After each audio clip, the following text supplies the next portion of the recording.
Space, the final frontier. These are the voyages of a new Trekkie. My 5-year mission to search out Star Trek media, to seek out our fans and merchandise, to boldly go where no fan has gone before.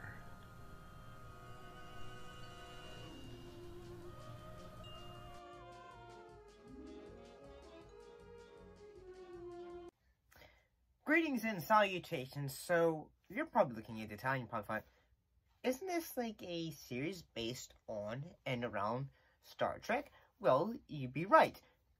And before I get into that, don't forget to like, comment, subscribe, and do all that fun stuff. But back to what I was saying. So yeah, like I was about to say, this is the Star Trek sort of based show. But for once, we're going to talk about a film that was a bit of a parody of Star Trek that ended up becoming a cult following that ended up also, in a way, getting its own comic book run as well. And that is Galaxy Quest.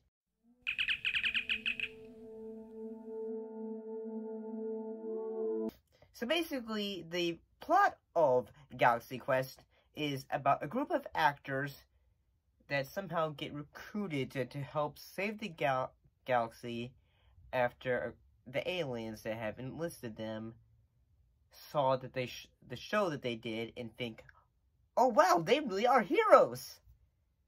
And they get enlisted to fight an alien race, and as well as the actors are trying to have to keep this charade going to, you know, save today. So the cast includes for this film includes Tim Allen as Jason Nesmith, who was an actor playing Commander Peter Quincy Taggart. Sigourney Weaver as Gwen DeMarco, who played Lieutenant Tuan Madsen, and Alan Rickman as Alexander Dane, who played Dr. Lazarus in the film's fictional show, The Galaxy Quest. Tony Shalhoub as Fred Kwan, who played Tech Sergeant Shen. Sam Rockwell as Guy Fligman. He was in the show as, like, say, a minor character known as a Red Shirt. Daryl Mitchell as Tommy Weber, who played Lieutenant Laredo. Corbin Blue, who played a young version of Enrico Calentona. Enrico as Malthazar. He's the leader of the Fremens. Roman Sachs as Rathar Saris, the general. He's like leading the reptilian humanoids who seek to destroy the Fremens. Patrick Brin as Quillac. Missy Powell as she is like the love interest to Fred. I'm gonna be honest, I am totally butchering names. I apologize. I'm sorry. And Jed Reese as Teb. Oh, and this was also the first introduction to Justin Long. This was like his film feature debut. So, I'll be honest, I'm gonna drop a bomb on you, and you'll probably be thinking like, surprise a bit? This is my first time ever seeing Galaxy Quest. What? Yeah, I've never seen Galaxy Quest until this video. And I'll be honest, I gotta say, I at first thought, okay, this is gonna be a comedy film that's gonna be making fun of Star Trek. And honestly, I can't want to like say, have a lot of films actually done this, where they make fun of, or definitely parody Star Trek? Well, besides this one and a little bit of a faithful, trying to think, the Orville will be another example. I mean, overall, I'm going to say this. I had a lot of fun with this film, in all honesty. I did. I found this film is a lot of fun.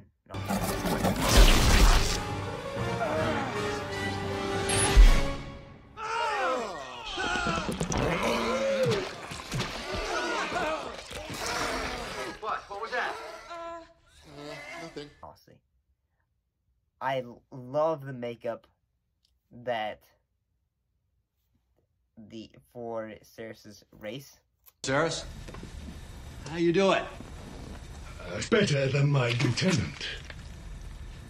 He failed to activate the ship's neutron armor as quickly as I'd hoped on our last encounter.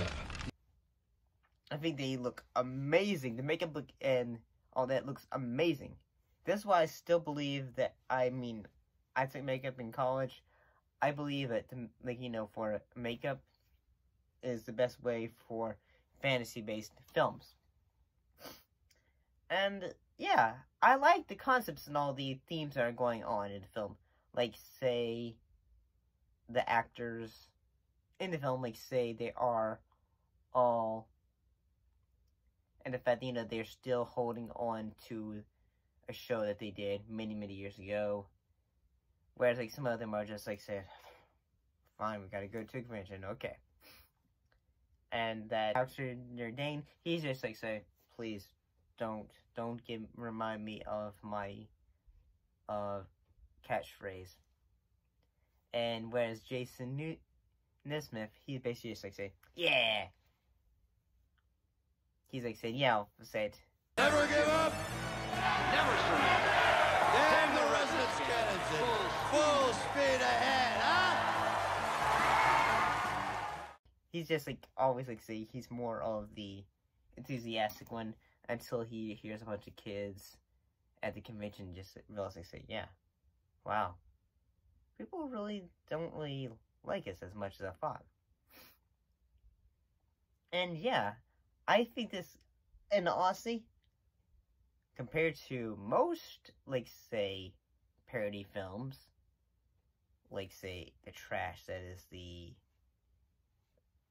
Meet the Spartans and all those kind of films, this is a very loving parody. In fact, it takes, say, the ideas of these properties and does it in a loving way instead of just, say, ha ha ha. It's an episode of The Simpsons or something like that, where it needs to be made fun of. No. This, although it is using humor, it's doing it in a loving way. You can see some of the influences, say, for Star Trek, you can see, say, that some characters could be, say, taken from, say, probably perhaps the original series, say, for, Dr. Lazarus, he is sort of, say, perhaps, either, a combination of, say, Mr. Spock, or, probably for his, looks, I'm gonna say one of the characters from Deep Space Nine.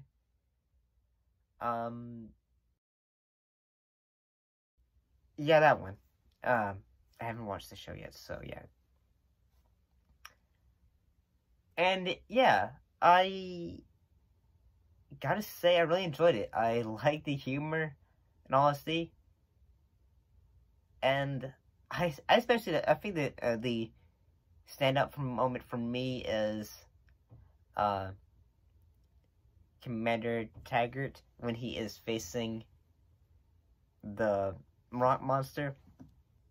The Gornak, the rock monster, I think that is although the effect is kind of cheesy, I think it's trying to be cheesy in the fact, yeah, the show that they did is kind of silly, so let's make a silly rock monster.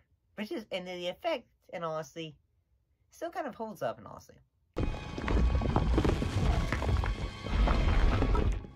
Oh, darn. Oh.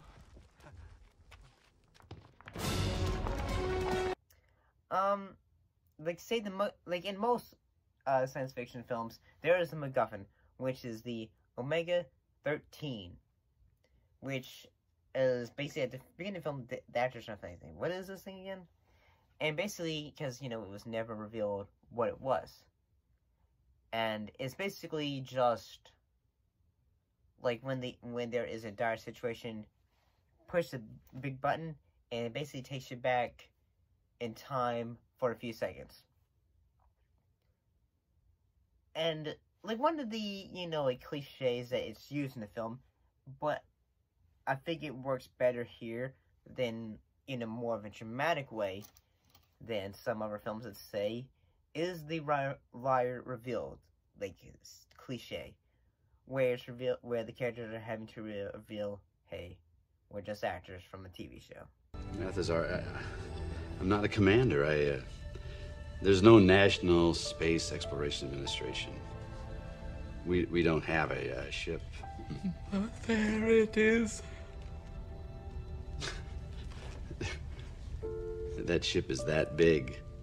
Inside, I've seen many rooms.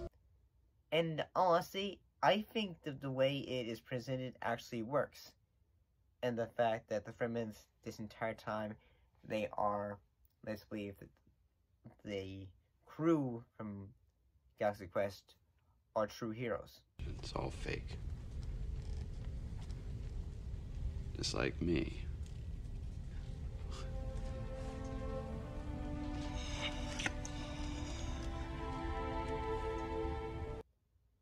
And unfortunately, Saris is having to bust that bubble. But like true heroes, the crew is basically just as I say. We may be actors, but today, we're heroes. And I gotta say, I really had a lot of fun with this. I really did. And although I will be honest, that the beginning moments with the convention, it can be a little bit cringy, I suppose, but it's fun, in honesty. I mean, honestly, there's a lot I could talk about, but at the same time, I don't want to seem like I'm rambling. Yeah, I like the fact that, like, say, the part when they are trying to go to the manual override, basically, it's like, yeah, let's just try to think, like, what kind of goofy stuff can we throw that would have appeared in a 70s, science fiction show. And yeah. Well, screw that! So overall, I gotta say, I really quite recommend this film. It's really that entertaining. But I think the actors, in all honesty, did a great job. But what do you guys think? What are your thoughts on Galaxy Quest? And if you want, you can even make comments of your favorite, say, Star Trek parody film, or it's fan film, or it's Galaxy Quest. What's your favorite Star Trek comedy-based thing? Put your thoughts in the comments down below. Let me know. And as always, thank you for watching, and we'll see you next time. See you later.